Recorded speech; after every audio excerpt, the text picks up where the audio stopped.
Good afternoon, class. Everything goes through a physical change. We observe physical change in nature and even in the human body. Physical change is the change in the physical characteristic in matter. Examples of those changes is color, the shape, the size, and the texture.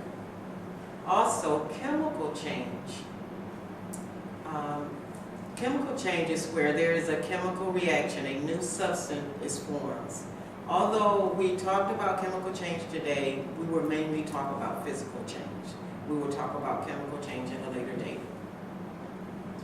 And some of the physical changes in the human body, when we lift weight, our body change.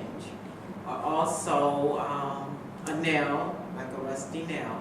Those will be some examples of physical change.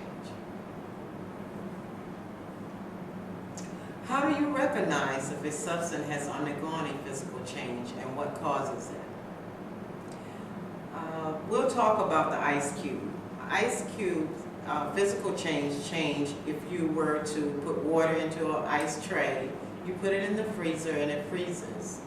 After you take it out of the refrigerator and lay it on the counter at the table, it can melt, so therefore it can be reversed. So it's water, and you can do the same thing by putting it back in the freezer to freeze.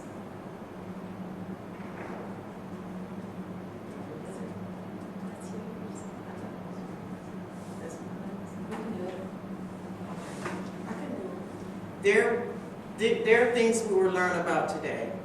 We will be doing this experiment, but we will learn to identify the physical change of whipping cream as it turns into butter. Also identify the physical characteristic of the cream in the beginning, what it looks like. Describe how you feel as you shake the container. Predict the characteristic of the result product. And the last one, we're going to determine if the procedure is reversible or not reversible.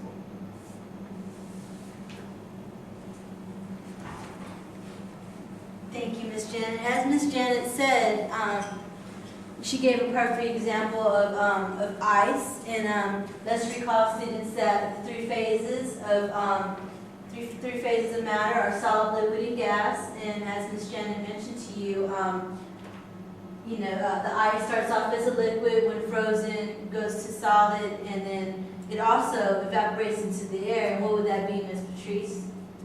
Gas. Wonderful. Now the activity we're going to be doing today, go ahead and grab your activity worksheets here. We're going to be we're going to do an activity on physical change.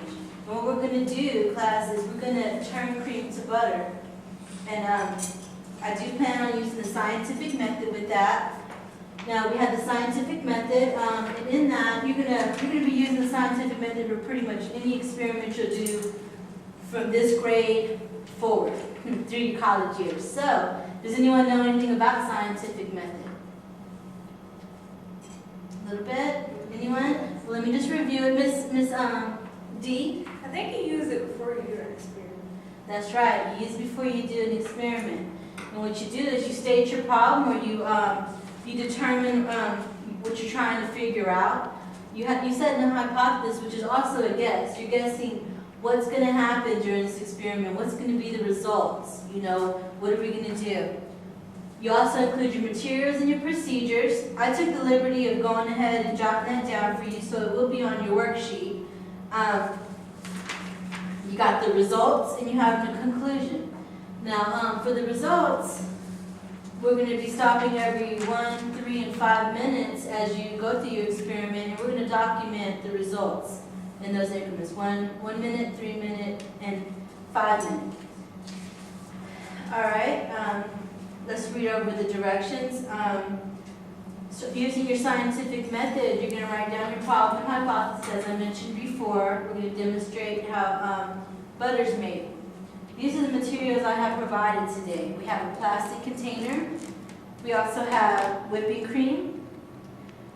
And we have a magnifying glass. Now with this magnifying glass, what I'd like for you to do is once you pour your cream into your container, I want you to go ahead and look at the material, look at the texture of the liquid, and jot down a little information about that. Also, as you perform your experiment, after the first minute of manipulating the cream, I also want you to keep looking at the texture when we stop in those 1, 3, and 5 minute increments.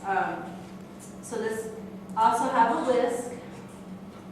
I had originally wanted to use marbles, however, Walmart for some reason was out of them. I checked all locations, so we'll use a whisk today. So let's go ahead and begin our activity.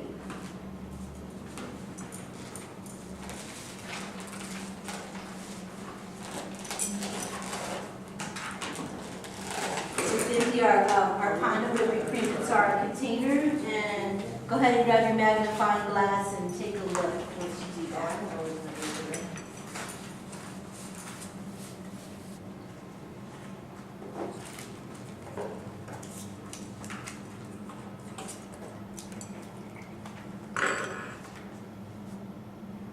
Do y'all have y'all's pencils?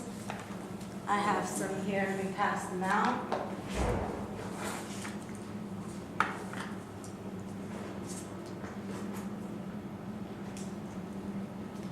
So go ahead and write that down under your observation part. We're going to write that down on your results. Now, as you can see on your form, they have lines printed down. So if you're at the beginning, go ahead and write down what you observed. And when we stop at 1, 2, and 1, 5, and 3, go ahead and write those down also.